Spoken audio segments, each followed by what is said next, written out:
आखिर किस प्रकार से श्राद्ध करें कि हमारे पितृ प्रसन्न हो जाए?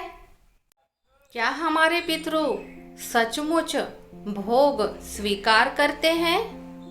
इन जैसे सभी प्रश्नों के उत्तर हम जानेंगे अभी इस वीडियो में। तो आइए वीडियो को शुरू से शुरू करते हैं।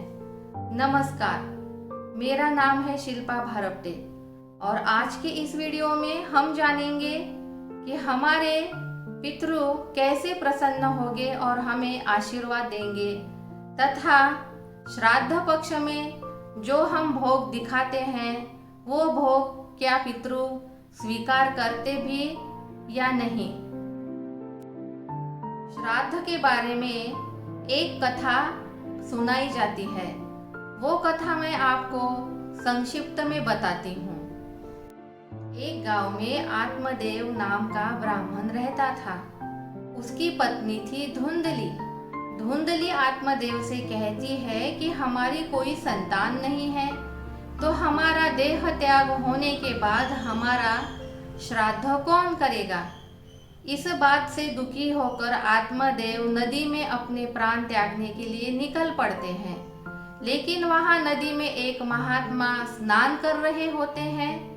वो आत्मदेव की स्थिति को देखकर पूछते हैं कि क्या हुआ। तब आत्मदेव उन्हें बताते हैं कि मेरी कोई संतान नहीं है, इस बात से मैं बहुत दुखी हूँ। तो वह ज्ञानी आत्मा मतलब वो संत उन्हें एक फल देते हैं और कहते हैं कि इस फल को अपने पत्नी को खिलावे, जिससे उसे संतान की प्राप्त होगी। आत्मदेव अपने पत्नी को कहता है कि मुझे महात्मा ने ये फल दिया है, तुम इसे प्राशन करो और हमें संतान की उत्पत्ति होगी। लेकिन धुंधली अपने सौंदर्य के बारे में बहुत जागरूक होती है। उसे लगता है कि बच्चा होने के बाद मेरा शरीर, मेरा सौंदर्य सब कुछ खराब हो जाएगा, तो वो उस फल को अपनी छोटी बहन को दे देती है और कहती है कि जब इस फल से संतान प्राप्ति हो जाए तो उस बच्चे को मुझे सौंप देना।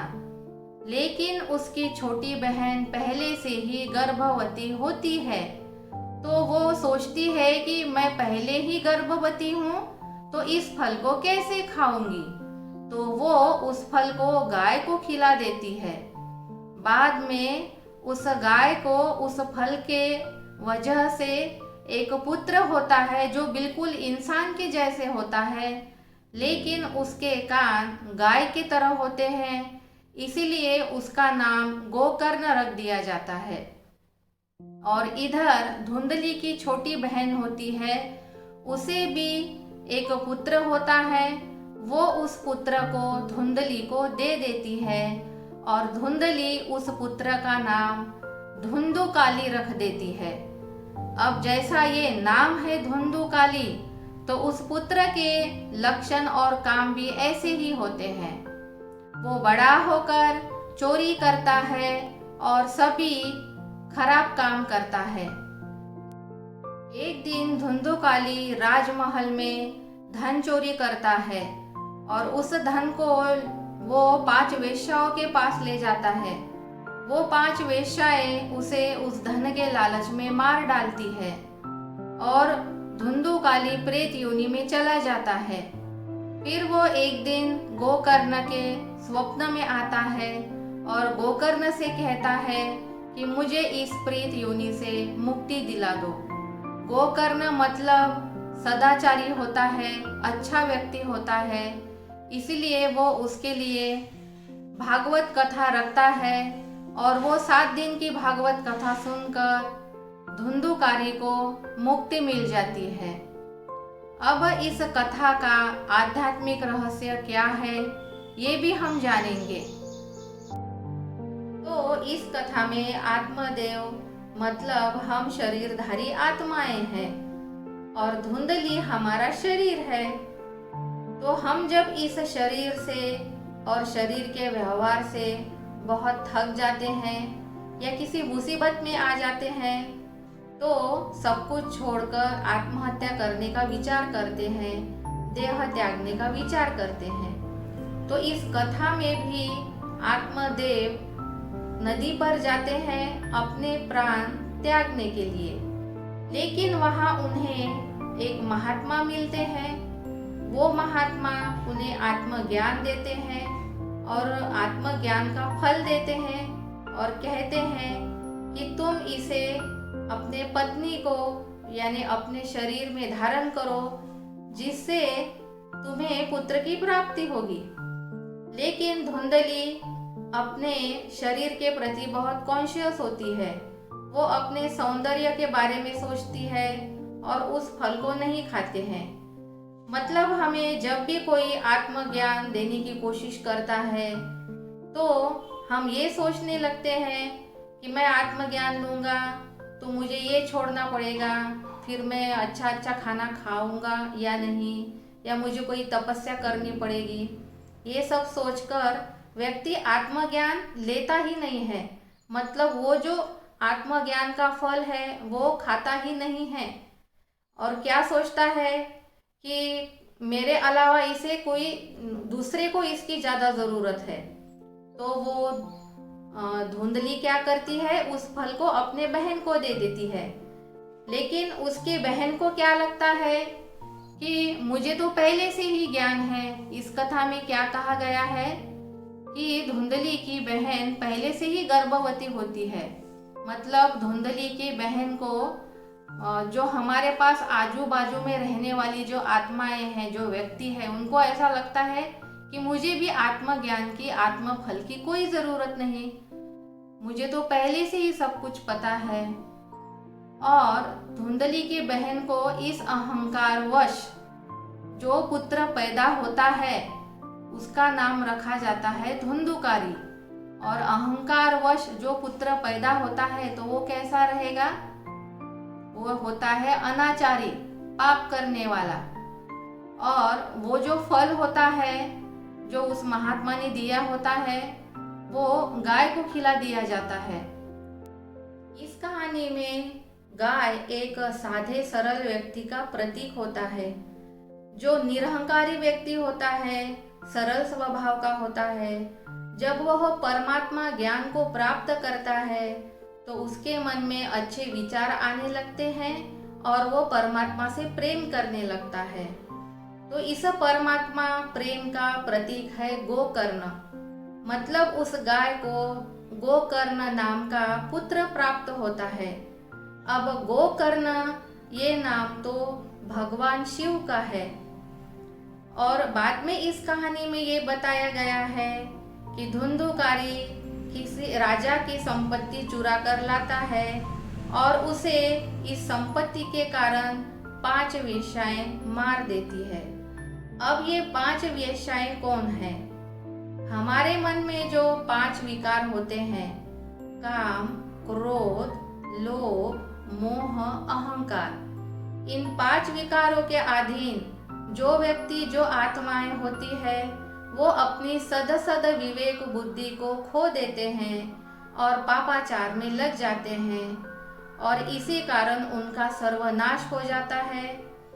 और इस कहानी में ये भी बताया है कि धुंधुकारी को बाद में प्रेत योनि मिलती है। प्रेत योनि मिलने के बाद वो एक दिन गोकर्ण के स्वप्न में जाता है और कहता है कि उसे मुक्ति दिलावे।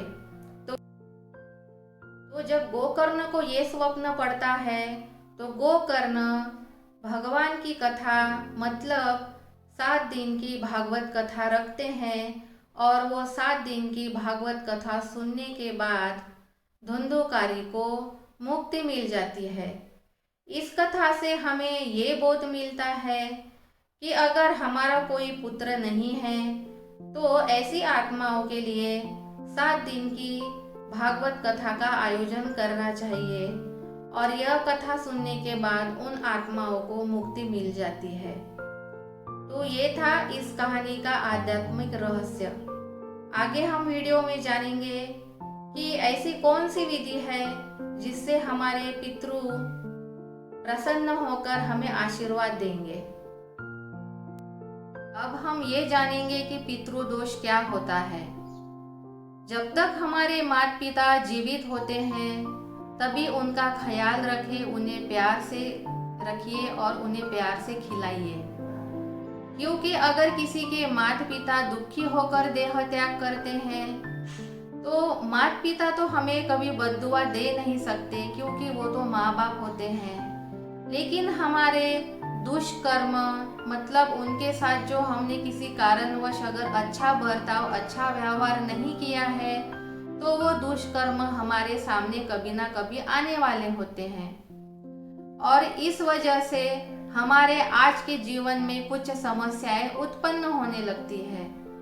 अगर मनुष्य चाहता है कि उसका जीवन अच्छे से यापन हो तो उसे अपने माता पिता की सेवा करनी चाहिए।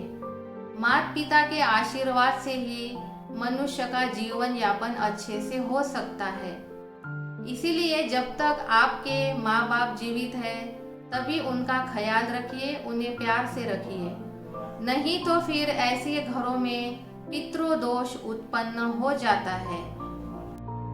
पितृपक्ष में जब आप अपने पितरों के लिए भोजन बनाएं तब पूरी श्रद्धा पूर्वक बनाएं और साफ सुथरा बनाएं। और अगर किसी कारणवश आप अपने पितरों को प्यार से भोजन नहीं करवा सके तो उनसे इस बात के लिए माफी मांगे और उनके लिए भोजन या तो भोग बनाएं। और ऐसा कहा जाता है कि जो पितरों का जो भोजन बनाया जाता है उसका भोग परमात्मा को यानी भगवान को नहीं दिखाना चाहिए, लेकिन ये सरासर गलत है। हमारे घर में सबसे पहले जो भी बनता है वो परमात्मा को दिखाना चाहिए। और एक बात याद रखिए कि हम सब परमात्मा के बच्चे हैं। अगर हमने बनाया हुआ भोजन भोग परमात्मा ने स्वीकार किया तो समझ लीजिए आपके पितरों ने भी आपने जो भोजन बनाया है वो स्वीकार किया है। इसीलिए पितृपक्ष में जब भी आप अपने पितरों के लिए भोजन बनाएं तो उसका भोग भगवान को जरूर दिखाएं। मन में ये शंका न रखें कि ये तो मैंने जाने वाले इंसानों के लिए बनाया था तो भगवान को कैसे दिखाए। भगवान को भोग दिखाए, भगवान को ये प्रार्थना करे कि वो इस भोग को स्वीकार करे।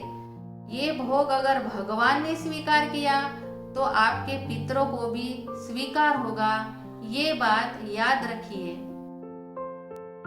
पितृपक्ष माफी मांगने का और माफी देने का पर्व होता है।